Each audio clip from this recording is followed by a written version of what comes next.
26वीं आईनी तरमीम बाज़ाब्ता नाफिज हो गई। सदर ममलकत आसिफ अली जरदारी ने दस्तखत कर दिए, गजट नोटिफिकेशन जारी।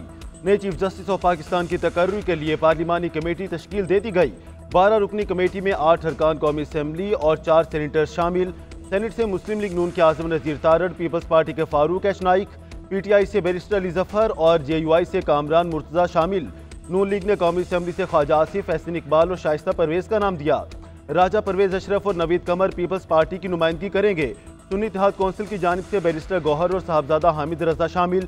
MQM की कौमी असम्बली से नुमाइंदगी खातून रुकन राना इंसार करेंगी।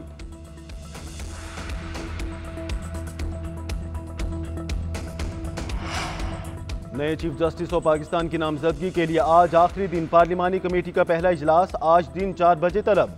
TORs तय किए जाएंगे। वजारत कानून से 3 सीनियर मोस्ट जजेस का पैनल तलब करके नए चीफ जस्टिस पाकिस्तान की तकर्री की मंजूरी दी जाएगी। 2/3 अक्सरियत से अगले चीफ जस्टिस का तकर्रुर होगा। चीफ जस्टिस की मुद्दत 3 साल होगी। आईनी बेंचों की तश्कील का इख्तियार जुडिशल कमीशन के पास होगा। उधर वजीर आज़म शहबाज शरीफ ने विफाकी काबीना का इजलास भी आज तलब कर लिया।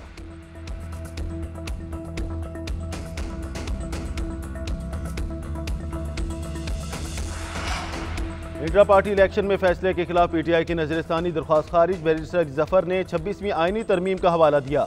मौक़िफ़ इख्तियार किया कि यह बेंच अब यह केस सुन ही नहीं सकता, न हम इसके सामने दलाइल देंगे। चीफ जस्टिस ने कहा, हमें न बताएं हम क्या सुन सकते हैं और क्या नहीं।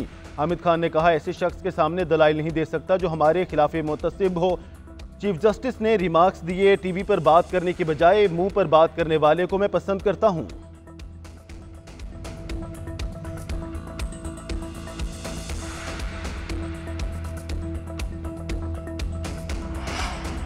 सीनियर तरीन जज को चीफ जस्टिस ना लगाया गया तो बाहर निकलेंगे। तहरीक इंसाफ के इक़्तिदार में आकर 26वीं आईनी तरमीम खत्म करने का ऐलान।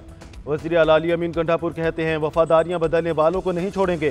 नाम जल्द सामने आ जाएंगे। पता चल गया कौन गद्दार था, कौन बुज़दिल था और कौन नजरियाती। ऐसे लोग भी हैं जिन्होंने वोट तो नहीं दिया लेकिन बानी PTI की पीठ में छुरा घोंपा। गैर आईनी तरमीम सिर्फ अशराफियों को फायदा दे देने के लिए की गई। मर्जी के बंदे बिठाकर फैसले लेंगे तो इदारे आगे नहीं बढ़ेंगे। ऐसी हुकूमत ने तरमीम की जिसके पास मैंडेट ही नहीं है।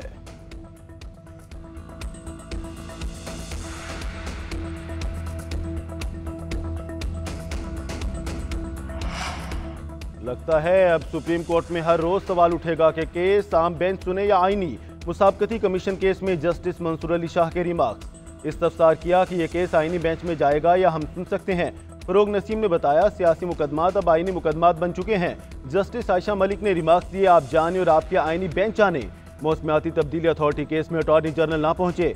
एडिशनल अटॉर्नी जनरल ने बताया कि वो गुज़श्ता रात मसरूफ रहे इसलिए नहीं आए। जस्टिस मंसूर अली शाह ने मुस्कुराते हुए रिमार्क्स दिए, अब तो सारी मसरूफियत खत्म हो गई होगी।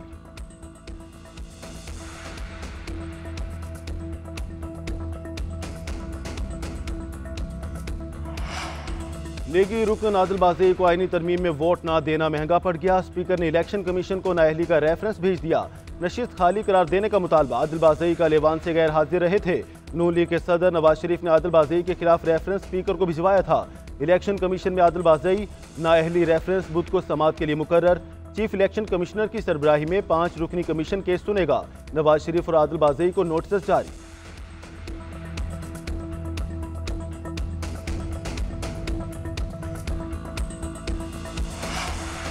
सदर मुस्लिम लीग नून नवाज शरीफ की आइंदा चंद रोज में लंदन रवानगी मुतवक्के। बरतानिया के बाद अमरीका भी जाएंगे। ज़राए के मुताबिक साबिक वज़ीर आज़म ने मेडिकल चेकअप के लिए लंदन जाना है। तिब्बी मुआयने के बाद अमरीका रवाना होंगे। नवाज शरीफ 2 हफ्ता कबल लंदन जाना चाहते थे लेकिन 26वीं तरमीम की वोटिंग में हिस्सा लेने के लिए रुक गए थे। और ICC का चैंपियंस ट्रॉफी की तैयारियों पर इत्मीनान का इजहार। दुबई में इंटरनेशनल क्रिकेट काउंसिल बोर्ड का इजलास। PCB हुकाम ने चैंपियंस ट्रॉफी की तैयारियों पर रिपोर्ट पेश की। ICC ने PCB की बोर्ड पर इजहार इत्मीनान किया। चेयरमैन PCB मोहसिन नकवी ने भी ICC बोर्ड के इजलास में शिरकत की।